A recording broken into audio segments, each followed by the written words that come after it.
Corona से बचने के लिए कई लोगों ने कोविशील्ड वैक्सीन लगवाई। उनमें से कुछ को ब्लड क्लॉटिंग की परेशानी हुई और बहुत से लोगों की मौत तक हो गई।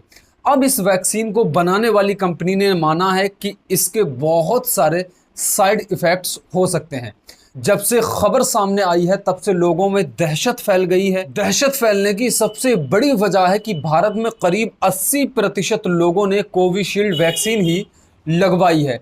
इस खबर के बाद भारत में हर कोई यही पूछ रहा है कि इस वैक्सीन के क्या क्या साइड इफ़ेक्ट्स हो सकते हैं और क्या ये वैक्सीन लगवाने वालों को खतरा है। तो आइए जानते हैं ये पूरा मामला और इन सवालों के जवाब आसान भाषा में समझने की कोशिश करते हैं। बात असल में यह है कि ब्रिटिश फार्मा कंपनी एस्ट्रोजेनिका ने पहली बार कोर्ट में इस बात को कबूल किया है कि उसके कोविड-19 वैक्सीन से बहुत खतरनाक साइड इफ़ेक्ट्स हो सकते हैं। जी हाँ, आपको ये सुनकर हैरानी होगी, इसी वैक्सीन को हमारे भारत में कोविशील्ड के नाम से जानते और पहचानते हैं। एस्ट्रोजेनिका ने इस वैक्सीन को यूनिवर्सिटी ऑफ ऑक्सफोर्ड के साथ मिलकर तैयार किया था। जी हाँ, वैक्सीन लेने के बाद मौत, ब्लड क्लॉटिंग और दूसरी खतरनाक परेशानियों की वजह से एस्ट्रोजेनिका कानूनी कार्रवाई का सामना भी कर रही है।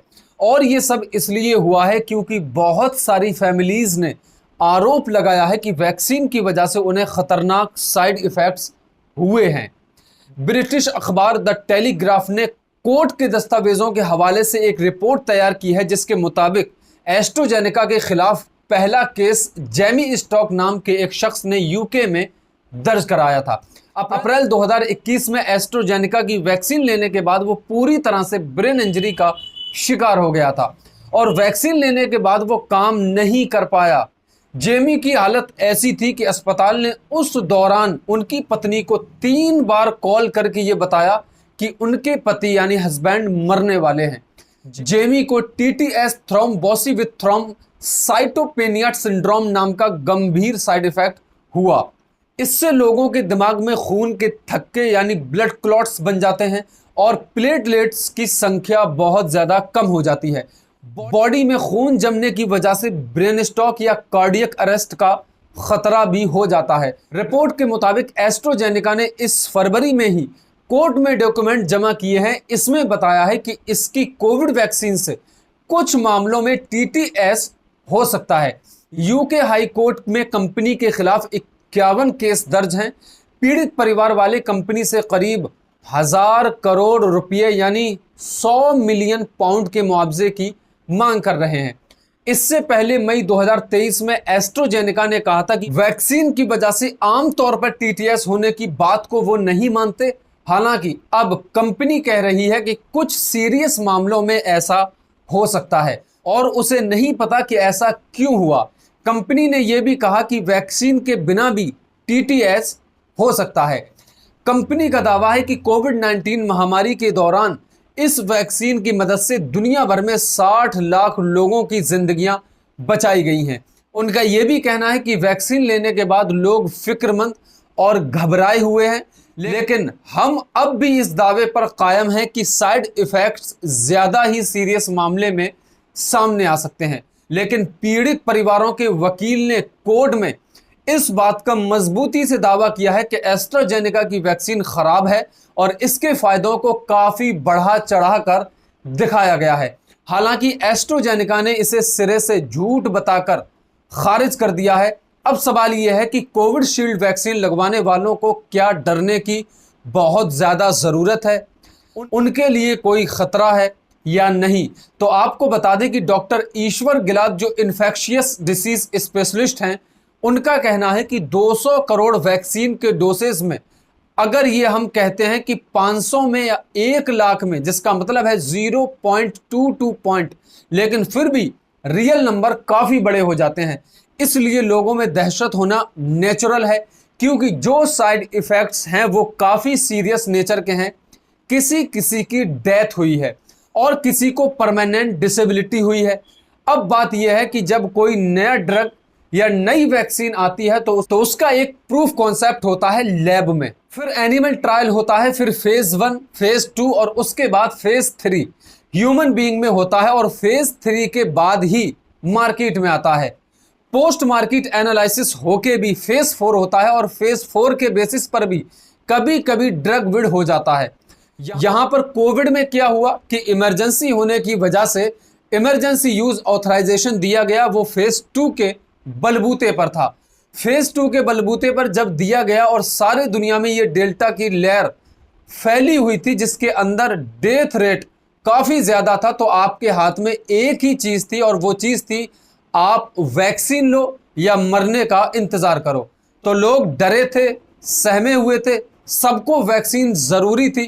कोई भी सरकार हो, भारत की हो या बाहर की हो, सारी सरकारों को यह था कि सामने किसी चीज के कुछ साइड इफेक्ट होंगे और कुछ गुड इफेक्ट भी।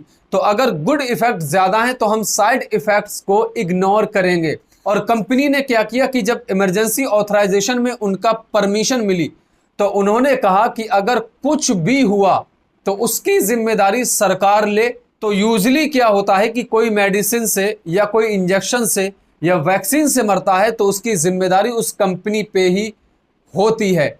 लेकिन यहां पर यह हुआ कि इस जिम्मेदारी को सरकारों पर डाल दिया गया और उसी के तहत ब्रिटिश सरकार ने जिन लोगों की मौत हुई या जिसको 60% से ज्यादा डिसेबिलिटी हुई उनको 12,000 पॉइंट जुर्माने या कंपनसेशन दिया। तो आपको और मुझे, हम सब भारतीयों को ईमानदारी से यह सोचना और समझना है कि हम सब उस वक्त बड़े मुश्किल मुकाम से गुजर रहे थे, बल्कि फंसे हुए थे।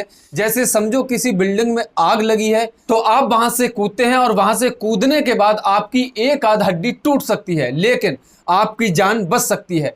इसका मतलब यह हुआ कि आपने जान बचाने के लिए वैक्सीन ली, उसका कोई साइड इफेक्ट आया, उसका साइड इफेक्ट आपको भुगतना ही पड़ेगा, क्योंकि कोई भी दवाई दुनिया में ऐसी नहीं है कि उस दवा का कोई भी साइड इफेक्ट ना हो। कोई भी इंजेक्शन, कोई भी वैक्सीन ऐसी नहीं है जिसका साइड इफेक्ट नहीं है। लेकिन हम लोग कभी भी बैलेंस देखते हैं तो ये देखते हैं कि उसका good effect versus side effect.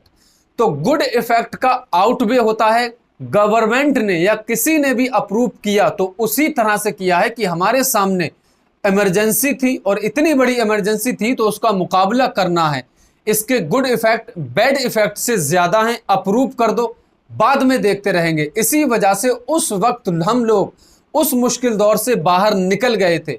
अब जब हम सबको ये पता चला कि इस वैक्सीन से प्रॉब्लम हो रही है तो ब्रिटिश सरकार ने इस वैक्सीन का इस्तेमाल बंद कर दिया। भारत सरकार ने या बाकी कुछ सरकारों ने बंद नहीं किया है लेकिन कोई यूज भी नहीं कर रहा है। लेकिन अगर आपको कोई ऐसी चीज मिल रही है जो पोस्ट मार्केटिंग एनालिसिस है या हजारों लाखों करोड़ों लोगों ने दिया है, वो फेज 3 ट्रायल है या बाद में जो इफेक्ट आ रहा है वो फेज 4 में है, तो अगर आपको इफेक्ट मिलता है तो उस दवा को बंद कर दीजिए। आप मत लीजिए। आप इस बात को अच्छे से समझिए कि जो हो गया उसके पीछे मत भागिए, मत जाइए। जिसको जो कुछ इफेक्ट आए हैं, जिसका दिमाग ठंडा हो गया है या कुछ बड़ी बीमारी हुई है, वो जांच जरूर करवा लें कि ये कोविड से हुआ है, लॉन्ग कोविड से हुआ है या वैक्सीन से हुआ है। इसका फायदा ये होगा कि ऐसा करने से आपको सही रास्ता मिल जाएगा। अगर आपको वैक्सीन से हुआ है तो आप केस डालिए, आपको कुछ ना कुछ उसमें जरूर मिलेगा। जब एस्ट्रोजेनिका की कोविड-19 वैक्सीन लगनी शुरू हुई थी तब भी इसके साइड इफेक्ट्स को लेकर खूब विवाद और चर्चा हुई थी। हालांकि तब कंपनी ने कहा था कि ट्रायल के दौरान वैक्सीन के कोई भी खतरनाक साइड इफेक्ट देखने को नहीं मिले हैं और यह भी कहा गया था कि वैक्सीन लगने के बाद थकान, गले में दर्द और हल्के बुखार जैसे लक्षण दिखेंगे, लेकिन किसी की मौत या खतरनाक बीमारी का कोई मामला सामने नहीं आया। भारत में इस वैक्सीन का निर्माण सीरम इंस्टीट्यूट ऑफ इंडिया यानी SII ने किया। मार्केट में वैक्सीन आने से पहले ही SII ने एस्ट्राजेनेका के साथ समझौता कर लिया था। सीरम इंस्टीट्यूट दुनिया की सबसे बड़ी वैक्सीन निर्माता कंपनी है। भारत में 80% डोज अब तक कोविशील्ड की ही लगाई गई हैं। उम्मीद है आपको सारे सवालों के जवाब मिल गए होंगे। अगर अब भी आप में कोई शक है या आप कोई सवाल पूछना चाहते हैं तो हमसे कमेंट बॉक्स में जरूर साझा करिएगा। और ऐसे ही फायदेमंद वीडियोस देखने के लिए हमें फॉलो और सब्सक्राइब जरूर करें। मिलते हैं ऐसे ही शानदार अगले वीडियो में। अपना बहुत सारा ख्याल रखिए, तब तक के लिए अल्लाह हाफिज।